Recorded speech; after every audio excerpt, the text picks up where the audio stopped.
ঈদ উপলক্ষে লম্বা ছুটি, তাই আগে ভাগেই বাড়ি ফিরতে শুরু করেছে রাজধানীবাসী।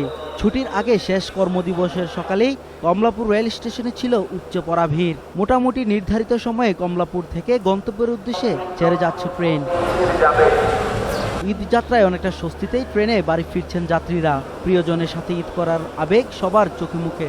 বাড়ি গিয়ে আবার সবার সাথে একসাথে ঈদ করা, এটা তো মজাই আলাদা। বাড়িতে মা বাবার সাথে ঈদ করব, সেটাই আনন্দের ব্যাপার। আর হচ্ছে এত জ্যামের ভিতরে তারপরেও অনেক আনন্দ লাগছে আর কি। আমি ঈদে যাচ্ছি আমার নানু নানির সাথে ঈদ করতে, মজা করব, আনন্দ করব সবার সাথে। নানু আর দাদুর বাড়ি সবার সাথে একসাথে ঈদ করবো, স্যার আমার অনেক মজা লাগছে। এদিকে রাজধানীর বাস টার্মিনালগুলোতে যাত্রীদের নেই তেমন কোনো বাড়তি চাপ, তবে যথাসময়ে ছেড়ে না যাওয়ায় অভিযোগ রয়েছে অনেকের। আমরা সবার সাথে বছর ঘুরে একবার ঈদ করতে যাব, কষ্ট মেনে নিতেই হবে। বাসায় যাওয়ার কোনো সিট নাই, এখন দেখি কি কোনো ব্যবস্থা করা যায় কিনা।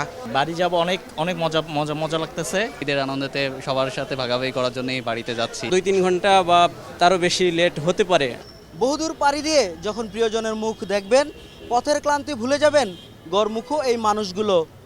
তবে ছুটি শেষে জীবিকার প্রয়োজনে আবারও ফিরতে হবে ইট পাথরের এই নগরীতে।